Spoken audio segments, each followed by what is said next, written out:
Ayan at good day na muli mga boss. Ayan, may unit tayo dito na Toyota Vios at dito nagpa-PMS si sir dito at syempre pag PMS check up na natin lahat, nagpa-change oil na lifter. Ayan. Kaya ayan, pinag-check up natin yung under chassis niya at ito. Nakita natin to mga boss, naglilik yung sa brake caliper niya mga boss. At yan pinabomba ko kay sir yan sa preno niya mga boss at yan, wala naman leak yung hose niya mga boss. Ayan, nanggagaling lang yan dito sa yan, yung may washer dito mga boss sa bolt na may 14mm na yan. Diyan nanggagaling yung leak na yan mga boss. Ayan, kaya dali-dali dyan mga boss, tinanggal natin ng gulong para yan. Mas magawa natin na maayos. At dito, chineck up na natin yung mga brakes din at makapal pa naman yung mga brakes niya mga boss. At dito tayo magpo-focus sa nag-leak na to mga boss. Kaya pala napapansin daw ni sir dito na nalubog minsan yung preno niya. Ito yung nagkakos mga boss. Dahil nagkakahangin yung ano niya, naglilik. Nagkakahangin yung brake fluid niya at minsan daw nagbabawas nga. Kaya dyan mga boss, ayan, di na natin tinanggal ng buong caliper yan mga boss. Dito na lang tayo sa rekta sa sa bolt na 14mm na yan, sa caliper na yan. Siyempre, bago natin tanggalin yan, kailangan ipitin muna natin ang vice grip mga boss yung hose. Para hindi dali-daling maubos yung brake fluid natin. Ayan, ganyan lang yan mga boss. Kaya kung kayo naka-encounter kayo ng ganyan na naglilik sa caliper mismo, ayan, check upin nyo muna. Baka nanggagaling lang din dito sa washer na to mga boss. Ito, dahil ito alloy lang mga boss. At syempre sa katagalan, kalag-kabit. Ayan, naukit na yung washer niya mga boss. Lumalim na yung ano niya. Lumalim na yung guhit mga boss. Yun yung nag-cause ng leak niya. Kaya dito mga boss, nagmamadali si sir dito at yan, tsaka niya na lang daw bibilin. Kaya dito susolusyonan na muna natin. Dito mga boss, ayan, niliya lang namin ng back to back dito. Ayan, labas at loob mga boss. Kung sakaling maka-encounter kayo ng ganito at nag-leak din, ayan. At di nyo pa mabilan ng pyesa, kailangan lang natin ipantay yung gumuhit mga boss. Yun lang. Lihain natin, tsagayin natin sa papel daliya mga boss. Yan. Ibaba natin sa pantay na pwesto mga boss hanggang sa mag-flat na yung surface ng washer mga boss. Ayan, ganyan na kasi mga modelo ngayon mga boss, isang na lang, magkatuglong. Di kagaya ng mga iba na washer na tanso mga boss, magkahiwalay. Ito, magkasama na to. Kaya dito yan, sinatsaga ko lang dito mga boss, tinaliliya na hanggang sa pumantay. Lalo na yung sa loob mga boss, yun yung magdadala dyan. Ayan, at dyan medyo nakukuha na natin yung tamang hulma dyan. Ganyan lang mga boss, tsatsagayin lang yan. Dahil nga sa hindi pa nabili ni sir, ayan, sa susunod na lang pagbalik niya, ayan, dyan na lang bibili niyan. Pansamantala mga boss, ito pwedeng solusyon to, papel daliya.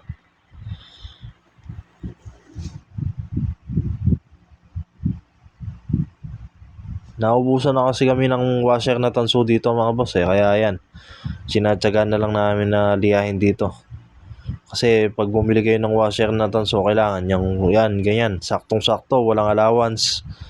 Kumbaga saktong-sakto dapat sa butas na 14mm.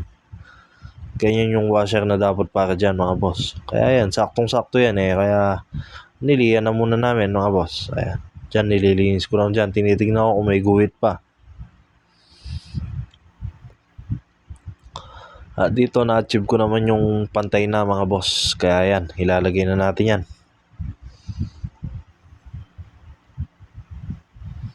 Ayan, medyo lumilitaw na yung pagkakatanso niya mga boss. Gawa ng medyo lumalim na yung pagkakano. Dito mga boss, sa paglalagay, syempre kung paano nyo tinanggal, ganun din ibabalik. Isalpak nyo lang mga boss. Ayan, ganyan lang. Yung pinaka point na yan mga boss, may purpose yan. Ilagay nyo sa pinaka, yan, sa may butas. Ayan, kailangan nakatutok doon. Hindi pwedeng di papasok sa butas mga boss. Ayan, dapat ganyan yan.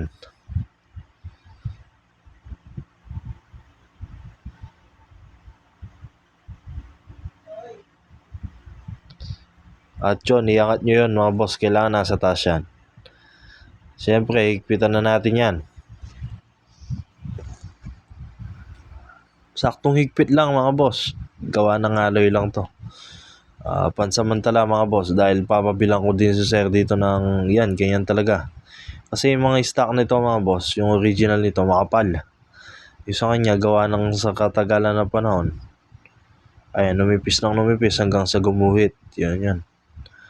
At dito yan, kasama ko si Brad Rani dyan. Ayan, si Bob Rani.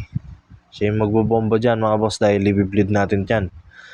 Siyempre pag nagbukas tayo ng brakes mga boss, lalo na kung may tumagas na fluid, ayan, kailangan natin mag-bleed para alisin natin yung hangin mga boss.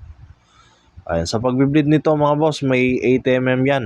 Wala kasi akong available na dito mga boss, na ayan, combination. Kaya dito ginamitan ko na lang ng socket.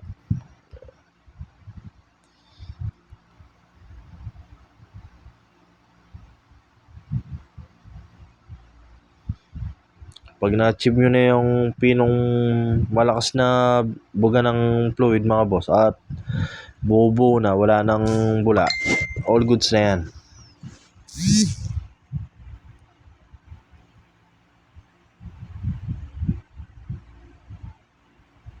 Ayan, dito malakas na yung buga ng fluid, kaya yan, goods na yan mga boss. Buti nagpa-PMS si sir na yan, magbabiyahe pa naman daw nga sila. Buti na-check up, na-prevent natin yung iwas sa bala na sa daan mga boss. At syempre dito dadagdagan natin yan, nagkulang tayo. Nagkulangan lang tayo ng mga boss, brake fluid, hindi pagmamahal. Yan, sapat na yung pagmamahal na yan. Sakto nyo lang sa maximum mga boss. Yan. Dito may tira pa akong brake cleaner, kaya yan, binugahan natin yung mga nalagyan ng fluid mga boss, lalo na yung dinanan ng brake fluid natin dyan, para matanggal yung leak mga boss. Wala na tayong pag-inalaan pa. Ayan si sir, ayan, tamang flashlight pa dyan.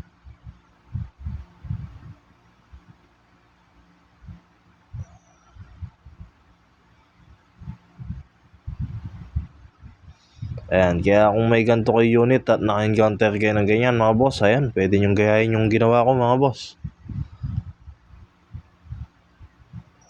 Sakali man napansin nyo na bawas na yung brake fluid nyo at saka nalubog, subukan yung sumuklab sa ilalim mga boss, at check upin nyo yung mga brakes nyo, baka nagle-leak na rin kagaya nito. At yan, inangat namin dito mga boss para double check. Syempre, tignan natin kung may nagle-leak pa, kung natagas pa nga, kung may natagas pa. Dito lilinisin lang natin. Syempre bubugaan ko ng hangin dyan mga boss, tataboy natin yung masamang elemento.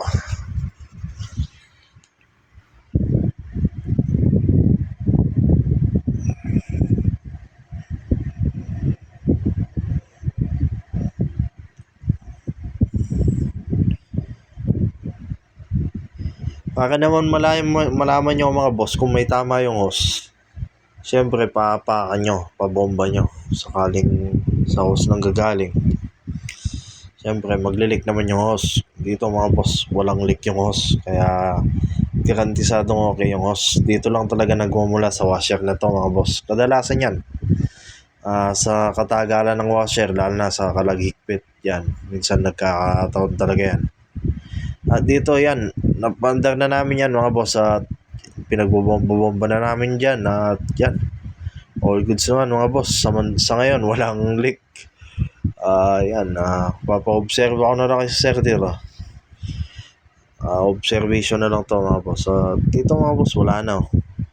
Kasi kanina talagang meron talaga yan. Yun lang po mga boss. Sana nakatulong yung video to. Salamat sa panonood. Ingat po kayo.